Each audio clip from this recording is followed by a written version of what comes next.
Chandrayaan 3 mission आज चांद पर लैंड करने की कोशिश करेगा। शाम 5:44 से यह प्रक्रिया शुरू हो जाएगी। इसरो के कमांड सेंटर में सभी तैयारियां पूरी कर ली गई हैं। चंद्रयान 3 मिशन की लैंडिंग का समय जैसे जैसे नजदीक आ रहा है, देश की धड़कनें बढ़ती जा रही हैं। भारतीय स्पेस एजेंसी इसरो के अनुसार आज शाम 6:04 पर चंद्रयान 3 का विक्रम लैंडर चांद पर सॉफ्ट लैंडिंग की कोशिश चंद्रयान 3 लैंडिंग टाइम करेगा। उससे पहले शाम 5:44 से सॉफ्ट लैंडिंग की प्रक्रिया को शुरू किया जाएगा। आखिर इसरो ने इसी वक्त को क्यों चुना है, आइए जानते हैं। भारतीय स्पेस एजेंसी के अनुसार विक्रम लैंडर की लैंडिंग के लिए जो जगह फाइनल होगी, वहां पर सूर्योदय होने तक इंतजार करना होगा। यही वजह है कि चंद्रमा की सतह पर सॉफ्ट लैंडिंग करने के लिए प्रक्रिया बुधवार शाम लगभग 5:44 से शुरू होने की उम्मीद है।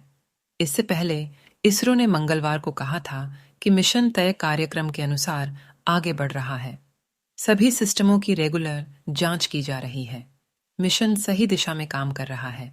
इसरो ने यह भी बताया था कि उसके टेलीमेट्री, ट्रैकिंग और कमांड नेटवर्क STRAC स्थित मिशन ऑपरेशंस कॉम्प्लेक्स MOX में उत्साह का माहौल है।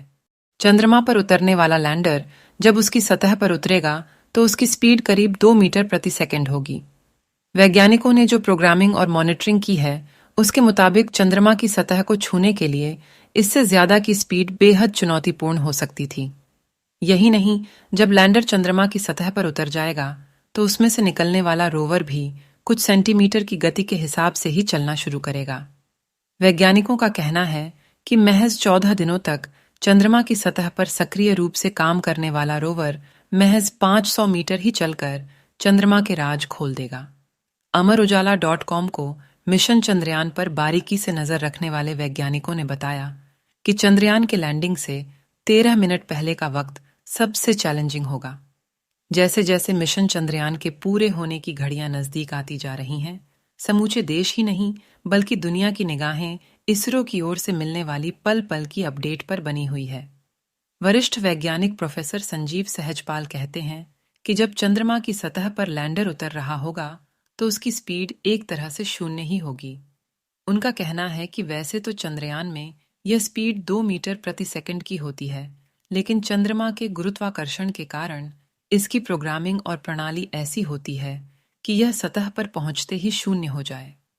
प्रोफेसर सहजपाल का कहना है कि जैसे जैसे लैंडर चंद्रमा की सतह के नजदीक आता जाएगा, उसकी गति सबसे महत्वपूर्ण होती जाएगी, क्योंकि चंद्रमा के जिस हिस्से पर लैंडर उतरने वाला है, वहां की सतह सामान्य जैसी नहीं है। इसलिए अनुमानित गति उतरते करते वक्त 2 मीटर प्रति सेकंड की होगी। वैज्ञानिकों का कहना है कि चंद्रमा की सतह पर लॉन्च होने वाले लैंडर के आखिरी 13 मिनट सबसे महत्वपूर्ण होंगे, क्योंकि यही वक्त होगा जब लैंडर चंद्रमा की सतह के सबसे करीब पहुंचने वाला होगा और उसके अपने गुरुत्वाकर्षण के चलते उसकी गति को भी प्रभावित कर सकता है।